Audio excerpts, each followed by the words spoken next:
मंचावरील सर्व मान्यवर, या कार्यक्रमाचे आयोजक आणि याच्यामध्ये सम्मिलित झालेले सगळ्या जणांकरता मी एकदा जोरदार आपलं सगळ्यांचं स्वागत करतो. मला सांगा की कमीत कमी एका तरी ॲक्टिव्हिटीजमध्ये भाग घेतलेल्या असे कोण आहेत? त्यांनी हात वर करा. कमीत कमी एका ॲक्टिव्हिटीत तरी भाग घेतला. करा ना हात, बरेच जण होते ना. आपण सगळ्यांनी यांच्याकरता एकदा टाळ्या वाजवूया, कारण मंचावर येणं आणि काहीतरी करणं हे समोरून सोपं वाटतं, इथे आलेलं काय चॅलेंज असतात ते मला माहिती आहे.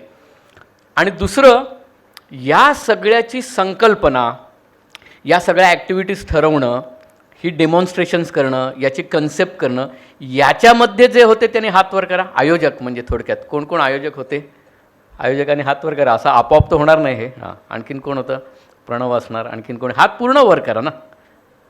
या सगळ्यांकरता पण एकदा जोरदार टाळ्या वाजवूया, कारण योजकच तत्र दुर्लभा. म्हणजे हे सगळं नियोजन करणं खूप कठीण असतं. आपण पुढे जाऊया. एक टप्पा आपण सगळ्या जणांनी ओलांडलेला आहे आणि आपल्याला असं वाटतं आता क्षितिज गाठला, आता पुढे काय? पण जेव्हा एखादा माणूस एक क्षितिज गाठतो तेव्हा त्याला कळलं, अरे क्षितिज तर खरं पुढेच आहे. त्यामुळे आता आपण दुसऱ्या क्षितिजाकडे जातो आहे असं आपण समजूया. मी पण विचार केला की आपण जवळजवळ आता काय जे मिनटं बोलणार आहोत, मला प्रणवने वेळ दिला आहे, त्यात आपण फक्त ॲक्टिव्हिटीज करूया बसल्या बसल्या. मी एक गोष्ट सांगतो आपल्याला आणि सगळ्या गोष्टीच्या माध्यमातून मी सांगणार आहे. एक इंडस्ट्रियलिस्ट असतो, प्रचंड मोठा व्यावसायिक असतो आणि त्या व्यावसायिकाला वाटत असतं सगळ्यांनी प्रचंड काम करायला पाहिजे, काम करायला पाहिजे आणि काम करायला पाहिजे. पैसे मिळवायला पाहिजेत, पैसे मिळवायला पाहिजेत आणि पैसे मिळवायला पाहिजेत. आणि तो एका ऑफिसमधून दुसऱ्या ऑफिसमध्ये जात असताना त्याला एक माणूस सकाळी 10:30 वाजता मस्तपैकी फुटपाथवर झोपलेला दिसतो. एखादा माणूस सकाळी 10 वाजता फुटपाथवर झोपलेला असेल हे म्हटल्यावर याला राग येतो. तो कोण मुलगा आहे तर माहीत नसतं, पण त्या माणसाला हलवतो. काय करतोयस? तो म्हणतो झोपलोय. अरे किती वाजलेत? असे त्यांचे प्रश्नोत्तर सुरू. अरे किती वाजलेत? असतील 10, 10:30, 11 वाजले. त्याला काय फरक पडतो 10 वाजलेत का 11 वाजलेत? तो म्हणतो नाही 10:30 वाजले. ठीक आहे, झोपायची वेळ आहे का? आणि त्यांची प्रश्नोत्तरं सुरू होतात. तो त्याला विचारतो मग काय करायचं? अरे झोपायचं नाही, ही काम करायची वेळ आहे. मग तो म्हणतो त्यामुळे काय होईल? अरे काम केल्याने तुला पैसा मिळेल. मग पैसा मिळाल्याने काय होईल? तू असं इथे रस्त्यावर झोपणार नाहीस, तुला कुठलं तरी घर घेता येईल. मग त्याने काय होईल? मग तू घर घेतल्यानंतर सेटल होऊ शकशील. म्हणजे काय? म्हणजे तुझं लग्न होईल. मग काय होईल? मग तुला मुलंबाळ होतील. मग काय होईल? तू मुलाबाळांबरोबर खेळता येईल. मग काय होईल? तू अतिशय समाधानी आणि आनंदी होशील. तो म्हणतो एवढं सगळं करून समाधानी आनंदी कशाला व्हायचं? मी आत्ता झोपलोय, मी समाधानी आणि आनंदीच आहे. मग आपल्या मनात प्रश्न पडतो, तो झोपलेला मुलगा योग्य आहे की हे इंडस्ट्रियलिस्ट योग्य आहेत? बरोबर का नाही? आता प्रश्न असा आहे की आपण दोघांनाही हसलो म्हणजे दोन्ही एक्स्ट्रीम बरोबर नाहीत. मग आपण कोण आहोत याचा आपण कधी विचार करतो का? तर आपण असा विचार करायला पाहिजे की खरोखर आपण कोण आहोत, असा आपण कधी विचारच करत नाही. तर आपण मनुष्य आहोत. मनुष्याला काय मिळालं आहे माहिती आहे का? की जे कुठल्याही प्राण्याला मिळालं नाही. असं म्हणतात की माणसाचं हायेस्ट गोल आहे ना, हे मुक्ती आहे, म्हणजे जन्ममरणातून बाहेर जाणं. हे कुठल्याही प्राण्याला सांगितलेलं नाही. प्राण्याला कमीत कमी एक मनुष्याचा जन्म घ्यायला लागतो जर त्याला मुक्ती हवी असेल. आणि देवाने आपल्याला सोपं आव्हान नाही, कठीण आव्हान ठेवलेलं आहे. म्हणजे काय? तर आपल्याला त्यांनी 3 ऑप्शन्स दिलेत. बघा, देव पण ऑप्शन देतो. एक ऑप्शन, इतकं चांगलं काम कर की तुला मुक्ती मिळेल. मी म्हणतो मी तर काय आयुष्यात एवढं चांगलं काम केलं नाही की मला मुक्ती मिळेल. दुसरं, असं ठीकठाक काम कर की कमीत कमी पुढचा जन्म आहे ना तो मनुष्याचाच मिळेल. आणि तिसरं, असं काम करू नकोस की ते केलंस तर पुढच्या जन्मी तुला परत प्राण्याचा जन्म मिळेल. कारण प्राण्यालासुद्धा मुक्ती मिळायची असेल तर कमीत कमी मनुष्याचा जन्म घ्यायचा आहे. आणि ते पण चांगलं चांगलं चांगलं काम करतायत आणि ते म्हणतात मला पुढच्या जन्मी मनुष्य व्हायचं आहे. आणि त्यामुळे आपल्याकडे एक तर भीती आहे की आयुष्यात मी इतकं तर वाईट काम करणार नाही की पुढच्या जन्मी मी प्राणी होईल. बरेच जण विचार करायला लागले आहेत की आता मी पुढच्या जन्मी मगर होणार का, मी सुसर होणार का. म्हणजे आपल्याला भीती अशी आहे की पुढच्या जन्मी आपल्याला मनुष्यच व्हायचं असेल तर मनुष्याला जे काम देवाने करायला सांगितलेलं आहे ते आपण करायला पाहिजे. आता ॲक्टिव्हिटी सुरू होते. एकेकाने हात वर करायचा, सगळ्यांनी करायचं असं नाही, ज्यांना हवं असेल त्यांनी उत्तर द्यायचं. असं कुठलं काम आहे, म्हणजे थोडक्यात मी त्याच्या आधी सांगतो की समजा म्हणजे आपल्याला आयुष्यात असं काहीतरी करायला पाहिजे की जे मनुष्याकडून एक्सपेक्टेड आहे. जे प्राण्याकडून एक्सपेक्टेड आहे ते आपण काम केलं तर देव म्हणतो अरे तू तर आयुष्यावर प्राण्यासारखंच काम केलंस, मग जा ना पुढे तू हो प्राणी. तर त्यामुळे आता मला एकेकाने हात वर करून सांगायचं आहे की असं कुठलं काम आहे की जे मनुष्यच करू शकतो आणि प्राणी करू शकत नाही. हां, एकेकाने हात वर करा आणि सांग रे तू. भक्ती. प्राणी भक्ती करू शकत नाही का? माहिती नाही. ओके. हां, झूठ बोलना तो बुरी बुरी आदत उनके नहीं, आपने को झूठ बोलने की आदत है, बुरी आदत है ऐसा. ठीक है. और आणखीन आणखीन कोण? हां बोल. स्वतःच्या विकासाबरोबर दुसऱ्यांचा विकास. हां ठीक आहे. अरे बापरे, खूप कठीण होत चाललं आहे. हां, ह्याने कोणीतरी हात वर केला. हां, मुक्ती. प्राण्याला मुक्ती नाही, मनुष्याला मुक्ती आहे. बरोबर आहे, त्यांनी माझ्याच प्रश्नातून उत्तर दिलं. आणि हां, सेवाभाव. बरीचशी पट्ट आहेत का हो आपल्याला? बरं, आणि कोण सांगेल? आता काय असतं, हा जो इथला वक्ता असतो ना त्यांनी मनात ठरवलेलं असतं आणि त्यांनी सांगितलेलंच बरोबर असतं. बाकीचं कसं बरोबर असेल? आपल्या सगळ्यांचंच बरोबर आहे. पण बघा आपल्याला कठीण जातं आहे. अशा कुठल्या गोष्टी आहेत की जो प्राणी करू शकत नाही आणि मनुष्य करू शकतो? आपल्यापैकी बऱ्याच जणांची उत्तरं बरोबर आहेत. मला स्वतःला असं वाटतं, म्हणून मी म्हणतो हे बरोबर नाही, चूक नाही, पण मला स्वतःला असं वाटतं 2 गोष्टी मनुष्यच करू शकतो आणि प्राणी करू शकत नाही. आणि आपल्याला आश्चर्य वाटेल की ते ऑलरेडी आपण सगळ्या जणांनी करायला सुरुवात केली. त्यामुळे आपल्याकरता एकदा जोरदार टाळ्या वाजवा, मग उत्तर देतो मी.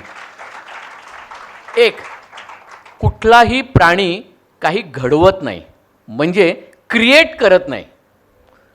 आपण बघितलंय, जर का आपण वाघाशी कंपेअर करूया, कारण वाघ म्हणजे सगळ्यात ग्रेट प्राणी असं आपण म्हटलं. हजारो वर्षापूर्वी वाघ ओपन राहत होता किंवा गुहेत राहत होता. प्राणी पण, मनुष्यसुद्धा गुहेत राहत होता किंवा ओपनमध्ये राहत होता. माणसांनी घरं घडवायला सुरुवात केली आणि आता मग काय पेंट हाऊस, फार्म हाऊस असं घडवलं. बरोबर आहे. मनुष्य पण कच्चं अन्न खात होता, वाघ पण कच्चं अन्न खात होता. पण आपण अग्नीचा शोध लावला आणि मग आपण हजारो रेसिपीज करायला सुरुवात केली. बरोबर आहे की नाही? अन्न, वस्त्र, निवारा असं आपण बघितलं. पण याच्यापेक्षा आपण 64 कलांचा विचार केला तर प्राणी 1000 वर्षापूर्वी जे करत होता, म्हणजे काय, त्याचं फक्त जे 2-4 ॲक्टिव्हिटीज आयुष्यात करायचे तेवढा फक्त प्राणी करतो. काही क्रिएट केलं आहे का किंवा काही कला त्यांनी जोपासली आहे का? तर अशी जोपासलेली कला, ही कल्पना फक्त मनुष्यात आहे. आणि म्हणून आपण एक गोष्ट जो मनुष्य करू शकतो ते म्हणजे काहीतरी घडवायचं, काहीतरी क्रिएट करायचं. तर हे एक. आणि दुसरं, आपण प्राणी बघितलं असेल तर असं सहजासहजी, कोणीतरी सांगितलं सेवाभाव, सहजासहजी दुसऱ्याला देत नाही. त्याला फक्त स्वतः घ्यायची सवय असते. म्हणजे शिकार केल्यानंतर सिंह आणि वाघसुद्धा आपली शिकार लपवून ठेवतात. ती दुसऱ्याला उरलेली शिकार पण देत नाहीत. माझं पोट भरलंय, तू घे, नाही. आणि आपण म्हणतो इदम न मम, हे माझ्याकडे असलेलं बाबा, एक भाकरीतली अर्धी भाकरी तू घे, चतकर तू घे, मी एक चतकर खातो. म्हणजे मनुष्याला दुसरी गोष्ट असं सांगितलेली आहे की तो म्हणजे मनुष्याचा सेवाभाव. मनुष्याला काय मिळालं मिळालं मिळालं हे लोक ऐहिक असतात, पण नंतर त्याला मरणाच्या वेळी भीती वाटते की अरे आपण काहीच चांगलं काम केलं नाही, पुढच्या वेळी प्राणी होणार की काय. आणि म्हणून आपण 2 गोष्टी आयुष्यात लक्षात ठेवायला पाहिजे. मी आयुष्यात काय घडवलं, घडवलं म्हणजे बिल्डिंगच घडवले असं नाही, मी क्रिएट काय केलं. कन्सेप्ट हे सुद्धा क्रिएशन असू शकतं. बरोबर आहे? पटतंय सगळ्यांना? आणि दुसरं, मी आयुष्यात काय दिलं. घेतलं हे सोपं असतं, पण दिलं काय म्हणजेच सेवाभाव. आणि त्यामुळे या 2 गोष्टींचा आपण आपल्या आयुष्यात सातत्याने विचार करायला पाहिजे. मी आयुष्यात काय घडवलं. मला गणित आवडतं ना, 10 मुलांना उत्कृष्ट गणित शिकवलं, घडवलं का नाही? घडवलं. म्हणजे बिल्डिंगच घडवायला पाहिजे असं काही नाही. मी माझ्या आयुष्यात काय घडवलं आणि दुसरी गोष्ट, मी माझ्या आयुष्यात काय दिलं. या सगळ्याचा विचार आपण करा. मला खूप आनंद वाटतो की या दोन्ही गोष्टी आपण खूप चांगल्या पद्धतीने करतायत. पण याच्यात सातत्य ठेवणं कठीण असतं आणि त्यामुळे याच्यात आपण सातत्य ठेवाल का?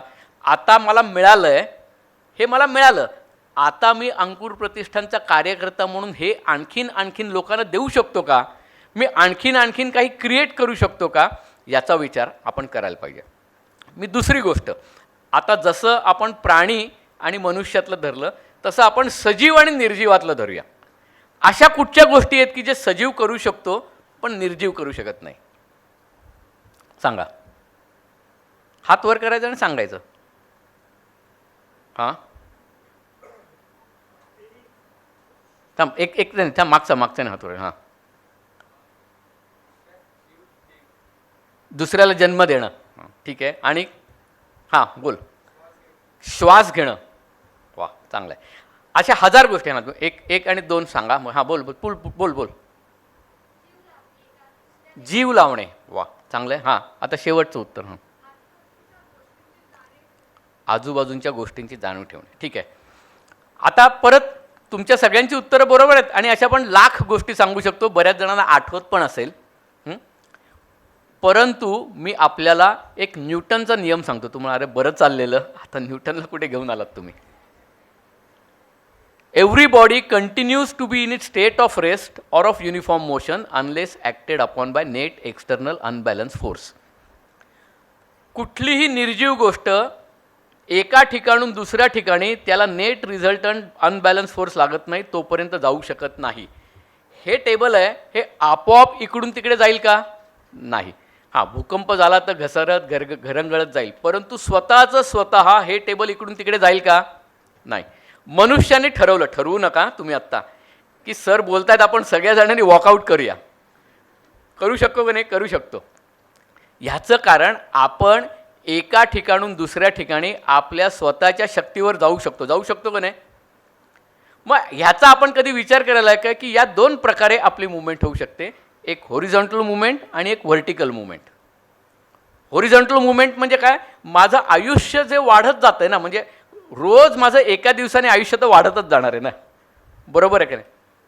पण माझा सर्व प्रकारचा विकास जो आहे ना, तो विकास पण माझा मीच स्वतः करू शकतोस का नाही? तूच आहेस तुझ्या जीवनाचा खरा शिल्पकार. म्हणजे आपल्या स्वतःचा सर्वांगीण विकास जो आहे हा आपण स्वतः करू शकतो. मी ठरवलं तर मला बाकी कोणाचीही गरज नाही. कारण का? माझ्याकडे तो आत्मविश्वास आहे, माझ्याकडे ती शक्ती आहे देवाने दिलेली, जी निर्जीवात नाही आहे. मी माझा स्वतः काय करायचं आहे ते ठरवलं आहे, ते मी करू शकतो. मॅनेजमेंटच्या भाषेत याला मोटिवेशन म्हणतात, प्रेरणा म्हणतात. ही प्रेरणा आपल्याला बाहेरून पण आतून पण मिळू शकते आणि त्या प्रेरणेच्या आधारावरच माणूस आपला स्वतःचा विकास करू शकतो. पटतंय ना? आणि त्यामुळे माझ्या आयुष्यात मी माझ्या स्वतःला काय घडवायचं आहे हे जो माणूस स्वतः ठरवतो आणि स्वतः करतो तो माणूस आयुष्यात यशस्वी होतो. नाहीतर काय होतं त्याची मी एक थोडक्यात गोष्ट सांगतो मी आपल्याला. एक अतिशय खेडेगावातली एक शाळा असते. खेडेगाव म्हणजे माहिती आहे सगळ्यांना. हल्ली कसं असतं, मुलांना लवकरात लवकर शाळेत कोंबा असा विषय असतो आणि त्यामुळे 1 ते 3 वयोगटातली, ज्याला प्री प्रायमरी म्हणून, अशी गावाला पण शाळा असते. ठीक आहे. आणि त्या गावातल्या शाळेमध्ये एक शिक्षक मुलांना, काय वयोगट आहे मुलांचा? 1 ते 3 वयोगटातला, हां, त्यांना चित्रकला शिकवत असतात आणि वर्षानुवर्ष हे शिक्षक त्यांना चित्रकला शिकवत असतात. मुलं किती वयाची आहेत? 1 ते 3 वयोगटातली. आणि हे शिक्षक वर्षानुवर्ष चित्रकला शिकवत आहेत. गावातली, खेडेगावातली शाळा. एकदा चित्र काढत असताना वर्गामध्ये साप शिरतो. साप शिरल्यानंतर सगळ्या मुलांची पळापळ सुरू होते. ते 1 ते 3 वयोगटातली मुलं, ते काय छोटंसं बेंच असेल त्या बेंचवर उभं राहून आरडाओरडा सुरू करतात, साप शिरला, साप शिरला. शिक्षक म्हणतात, काय रे आरडाओरडा काय करतायत? तर मुलं म्हणतात, सर साप, सर साप. हे शिक्षकसुद्धा खुर्चीवर आणि खुर्चीवरून टेबलावर उडी मारतात आणि म्हणतात, अरे कोणतरी मोठ्या माणसाला बोलवा, इकडे साप शिरला. अरे कोणतरी मोठ्या माणसाला बोलवा, इकडे साप शिरलाय. अरे तुम्ही कोण आहात? पण वर्षानुवर्ष 1ली ते 3री वयोगटातल्या मुलाला शिकवल्यानंतर त्यांची मानसिकता, त्यांचं मोटिवेशनसुद्धा त्यांना असं वाटायला लागतं की मी पण 1 आणि 3 वयोगटातलाच आहे आणि त्यामुळे मलासुद्धा कोणाची तरी मदत लागणार आहे. आत्मविश्वास कमी असण्याचं हे लक्षण आहे. आणि त्यामुळे आपल्यामध्ये जर का आत्मविश्वास असेल तर आपण आपली प्रगती करू शकतो. आपल्याला जे ध्येय गाठायचं आहे ते ध्येय आपण गाठू शकतो. त्याच्याकरता लागणारी सर्व प्रेरणा, इंग्रजीमधलं मोटिवेशन, हे सजीवालाच फक्त दिलेलं आहे, निर्जीवाला दिलेलं नाही. आपलं भाग्य असं आहे की आपल्याला ती प्रेरणा मिळालेली आहे.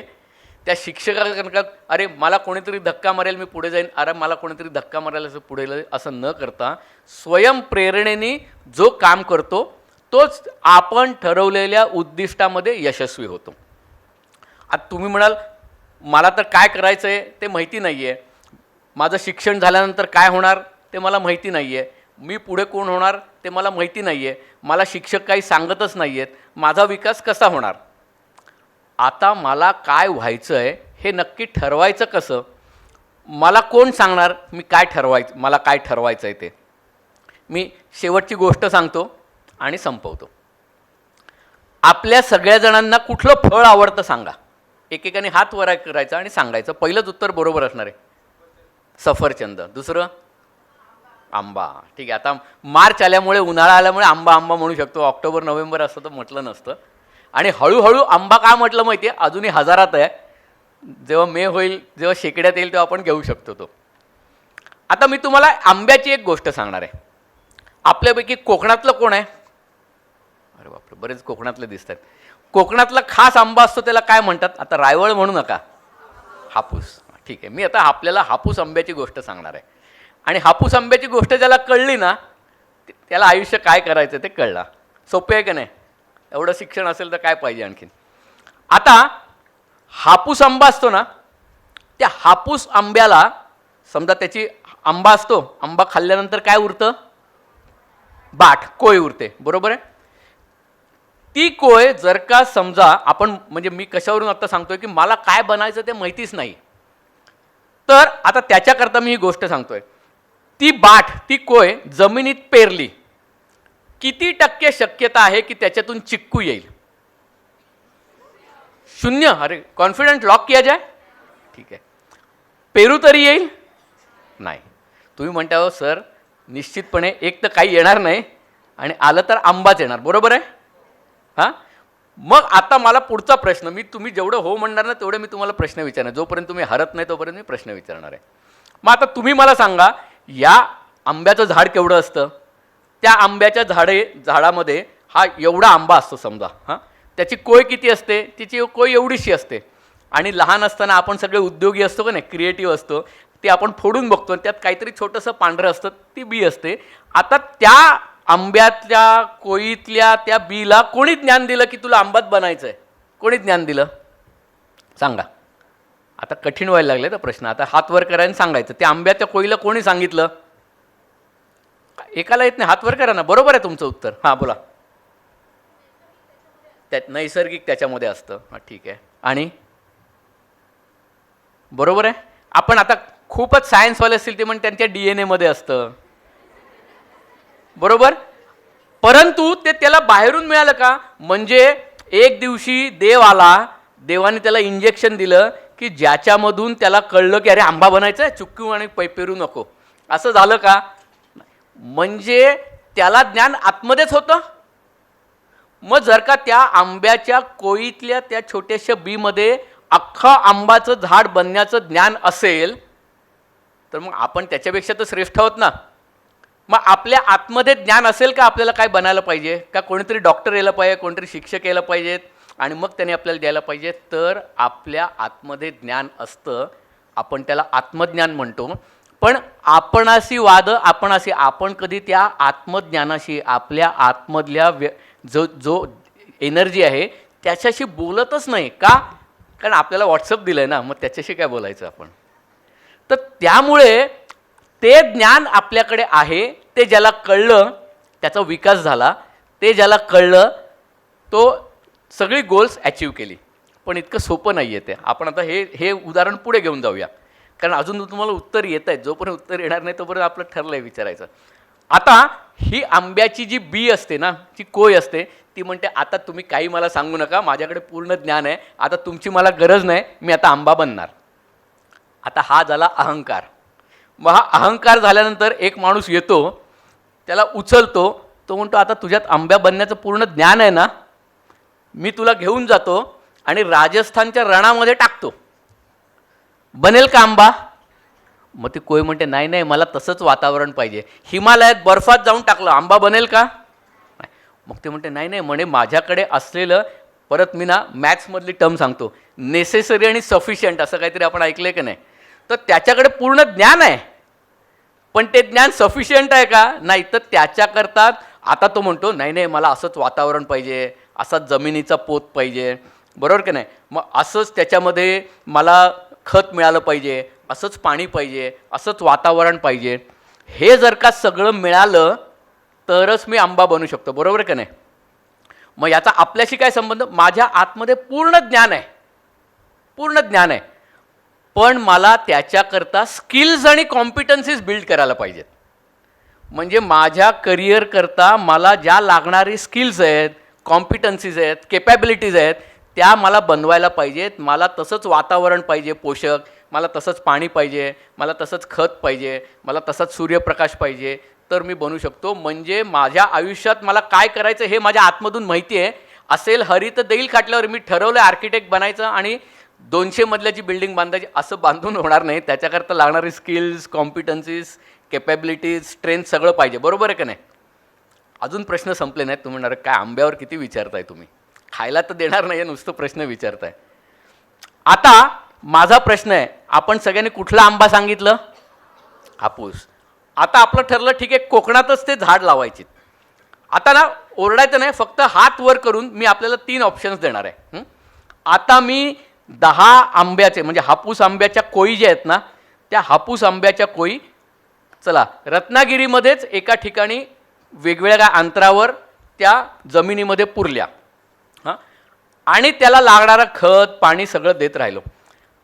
ओरडायचं नाही आहे प्रश्न, मी फक्त आपल्याला विचारणार आहे, त्या ऑप्शन आपल्याला कोणाला वाटतोय त्याने हात वर करायचा. आता मी 10 जर का समजा त्या कोयी जमिनीमध्ये पेरल्या, तर त्याच्यातून हापूस आंब्याचं झाड येण्याची 10ची शक्यता किती? याच्या 3 ऑप्शन्स मी आपल्याला देणार आहे. एकदाच हात वर करायचा तिन्ही, आणि एकदा तरी करायचंच आहे सगळ्या जणांनी. किती शक्यता आहे की 0 ते 3 एवढीच झाडं त्याच्यातून बाहेर येतील? कोणाला हात वाटतं त्याने हात वर करा. 0 ते 3च येतील. आपण म्हणून नकारात्मक वाटते असं, अच्छा 3 4 5 जणांना वाटतं. तिने हळूच हात वर केला, म्हणजे मी प्रत्येक वेळी वेगवेगळं, हां ठीक आहे. बरं 4 ते 7 असं किती जणांना वाटतंय? अच्छा, सकारात्मक लोक दिसत आहेत. ठीक आहे, हात वर करा. आणि 8 9 10 ठीक आहे. आणि आता असं किती जणांत की एकदाही हात वर केला नाही? बरं, आता ज्यांनी 0 ते 3 हात वर केलेला ना, त्यांनी परत एकदा हात वर करा. 0 ते 3 कोणा, आता कोणाची डेअरिंग नाही ते म्हणणं, हां बरं ठीक आहे. आता त्यातला प्रश्न, 0 किती जणांना वाटतंय? कोणालाही वाटत नाहीये. हां, कोणाला? त्यांना वाटतंय 0, कारण ते अमेरिकेत राहतात, बरोबर ना? बरं, आणि टाळ्या वाजवा, त्यांचं एकट्याचं उत्तर बरोबर आहे. याचं कारण माहिती आहे का तुम्हाला? आपल्यापैकी कोकणातल्याने बरेच हात वर केले. हापूस आंबा जर का आपण जमिनीत लावला आणि त्याचं झाड आलं, तर तो हापूस आंबा बनेल का? मग काय बनेल? रायवळ बनेल, दुसरा कुठला तरी आंबेल. हापूस बनेल का? हापूस हे नैसर्गिक आहे की कृत्रिम आहे? काय आहे? कलम आहे. म्हणजे झाडाची एक विशिष्ट फांदी, ज्याला नॉलेज असतं, ते हापूस आंब्याचं झाड थोडंसं वर आल्यानंतर त्याला कलम करतो का नाही? कलम शब्द ऐकलाय ना? हां, म्हणजे ते कलम केल्यानंतर येणारं जे फळ असतं तेच हापूस होतं. त्याला कलम केलं नाही तर येणारं फळ हे कुठलं तरी आंबा असेल, रायवळ असेल, पण तो हापूस असणार नाही.